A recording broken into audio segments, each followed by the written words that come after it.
Welcome back to another WWE prediction video. Man, recently I have been on a kick of just recording video after video after video. I'm gonna be honest with you, man. I've been going freaking hard in the paint of YouTube. I just recorded 2 more episodes of Expedition 33. I'm now getting down to record my WWE predictions to upload tomorrow, and then get the Expedition 33 videos uploaded for the weekend. I'm going hard, man. I really am, man. I got nothing better to do right now, so I'm just fucking recording, man. Recording. But we do have a little break in the action here, man, of all the video games we've been playing. We just finished Assassin's Creed Shadows like about a week ago. For me, it was only a couple days ago because I recorded every single Adamfall video in 3 days. So just for everybody to know, for those of you leaving comments telling me about this and that, trust this person, don't trust this person, you're telling me this after I've already finished the game. I'm just letting you know that. I still appreciate the comments 100%. I will always take them. Whether you like or dislike the video, I don't really care. I just appreciate you viewing it, man. That means a lot to me. Just in general, whether you dislike it or like it, I really don't care. If you do leave a comment, I just want you to know, normally I am kind of 3 or 4 videos ahead. So, your comment you're leaving might not really be in effect into where I'm either at in the game or if I've already finished the game. But still, 100% leave the comments, because sometimes I fall behind and have to record day by day and get them uploaded the next day, which might come soon after I start working again. But, yeah, let's get into Backlash. And we got Backlash here Saturday, May 10th at the Enterprise Center in St. Louis, Missouri, where in the main event we're going to be seeing Randy Orton versus John Cena for the WWE Championship one last time, as well as some other pretty good matches on this card. I was a little scared we were going to get Logan Paul versus Jey Uso on this card, but I think they're going to save that for Money in the Bank.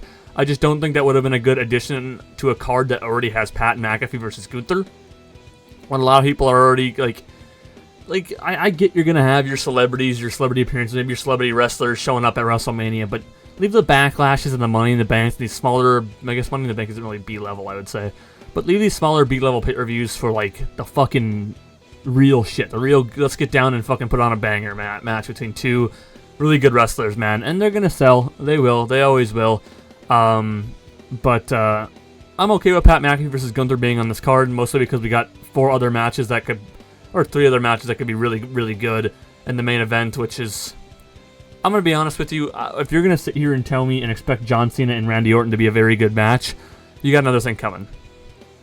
Maybe we'll get some cinema, maybe we'll get some some throwbacks to their old feud. John Cena and Randy Orton have never put on very good matches that haven't had a stipulation involved in it, and this is just one-on-one. Randy Orton and Cena have always had this weird chemistry. It isn't like John Cena and Batista. I feel like they had a way better chemistry. And Randy and Batista themselves, but Batista was actually just really fucking good, honestly. Obviously, I'm going to say this, and it's going to sound weird because people will say he's perfectly rated, but I'm going to say he's a little bit underrated, just how well of a worker he was with other people. But that's besides the point. Let's get right into Backlash here, man. We got another 5-match card. I wish, for all loving purposes, we would switch to a 6-match card, especially for Backlash here, because starting off with match number 1, we got Pat McAfee versus Gunther. This should be an okay match. Pat McAfee has put on okay matches with Adam Cole in the past. His match with Austin Theory was alright at WrestleMania 38 a couple years back, and he faced Vince McMahon, which was a match that I think we all wish we could get out of our heads. But sometimes we get a terrible, fateful reminder of that match. And we all have flashbacks to how bad Vince McMahon's booking really was. And some people said that they miss Vince McMahon because sometimes he booked the women's division better. Can you believe that? I can't believe it either, man. It's crazy that some people want Vince back. And like, dude, I'm just sitting here like, listen, Triple H isn't the perfect booker, but this is far better than whatever the fuck 2019 to 2022 Raw and SmackDown were. In 2019, I literally had to stop watching wrestling because I just couldn't do it anymore. I was just focusing on football from there on out. until 2022. I kind of came back around WrestleMania 38, and then I kept watching, and thankfully, but we had AEW on at that time. It was putting on very, very good shows, and I started watching AEW for like the first time, because when AEW started, I was kind of out of wrestling, but then Triple H took over in the summer, and then we've been looking up from there. But this match should be okay. People are saying that they expect a complete murder of Pat McAfee, which I expect somewhat to be the case. I don't expect this to be. I don't really think this will go longer than 10 minutes. It might go 10 minutes at most. But I expect Pat McAfee to thoroughly get his ass kicked here. I mean, Pat McAfee, somebody who isn't really in the ring as often. He's obviously trained in professional wrestling, but Gunther is the fucking ring general. He has that name for a reason. It ain't just because it's his gimmick. He is one of the best in ring. Will Ospreay can go out there and say whatever he wants about he doesn't think anybody in WWE can fucking tie his boots or whatever the fuck it is, but Gunther, like Gunther, Ilya Dragunov, Seth Rollins, yeah, get in fucking line, buddy.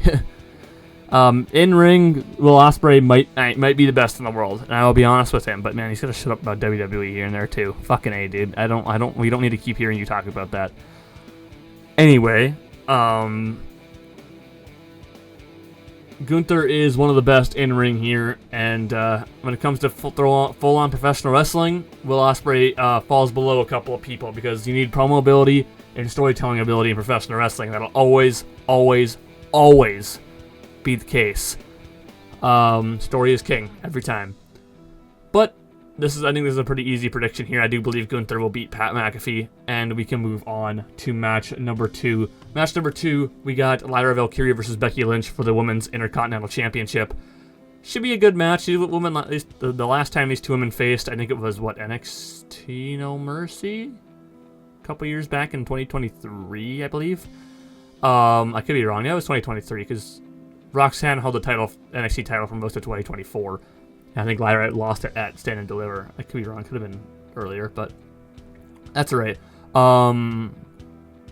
But this should be a good match between these two women. They're both good wrestlers. I know Becky Lynch, man. I think she definitely has some ring rust from being gone.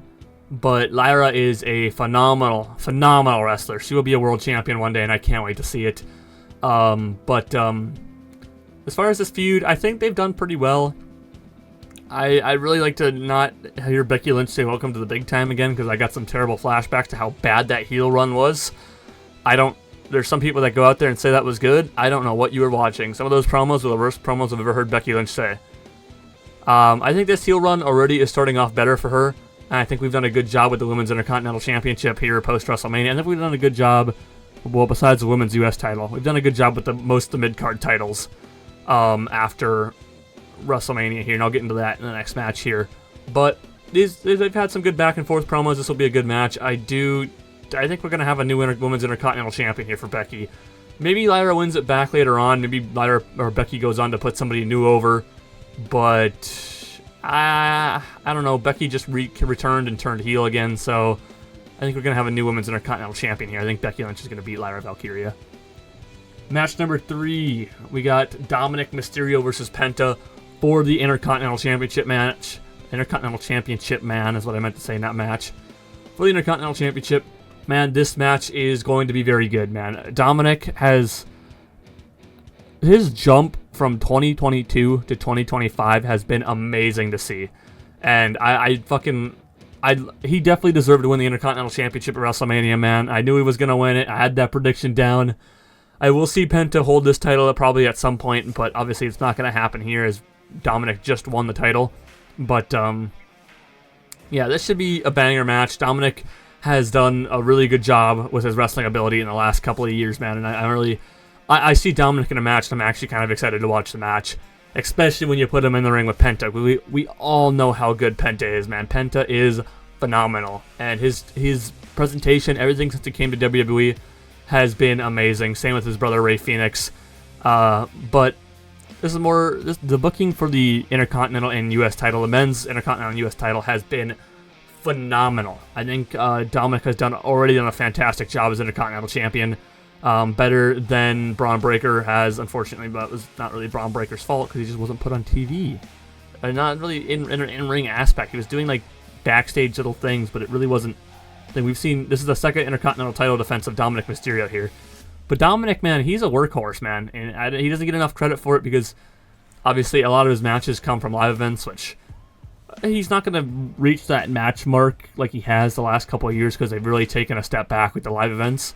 I think they're doing, and I brought this up like years ago, how I think they should just do like specific tours. Like we got the summer tour, we got maybe the European tour, and then we got the the holiday tour, and then they do the Road to WrestleMania tour, which are all kind of in different locations of the month or of the year. So, but that's the way it should stick, and you should give these guys more times at home because the schedule was atrocious before, and it's a lot better for these guys now.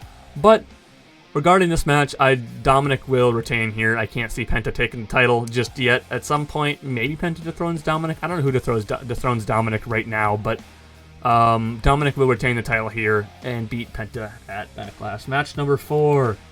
This is going to be good. We got Drew McIntyre versus Damian Priest versus LA Knight versus Jacob Fatu in a fatal 4-way match for the United States Championship. This is going to be a banger, man. This is going to be a fucking banger. LA Knight and Jacob Fatu are one of the spotlights besides the triple threat in Mania Night 1. So these guys together already put on a good match. Now you add Drew McIntyre and Damian Priest, who are both very good wrestlers in their own right. Yeah, I'm excited for this. I understand that Drew isn't going to be going after John Cena for the WWE title, so I think it's understandable that we are putting him in the United States title picture. Let's build up this U.S. title again. A lot of people are saying that with John Cena being a part-timer, we should be doing that with the U.S. title. I still think John Cena is going to be wrestling at every pay-per-view. Like he's going to be at Money in the Bank. I believe he will be at SummerSlam. Obviously, with Evolution, if Evolution does happen, which I'm hearing that it most likely will, between Money in the Bank and SummerSlam. But I don't know. Cena could lose at that SummerSlam. I don't think he will. I think he holds it more till the end of the year. But we'll see what happens with that. But they've done a good job with the U.S. title. As much as I don't care, I want to see Drew McIntyre in the world title picture and not the mid-card title picture. I understand why they're doing it, and who could say no to Drew McIntyre versus Jacob Fatu? The only problem was I got fucking Drew McIntyre versus LA Knight, and I had this motherfucker Damian Priest show up, and I'm sitting here fucking palm on my face. Like, bro, please, for the love of God, get Drew away from Damian. But I'm fine with this fatal 4-way. Don't give me another match between Drew and Damian. I don't want it. Please, I don't think anybody wants it at this point. Let's move on already. But when it comes to this fatal 4-way, I do believe Jacob Fatu will retain the United States Championship, and we'll move forward from there.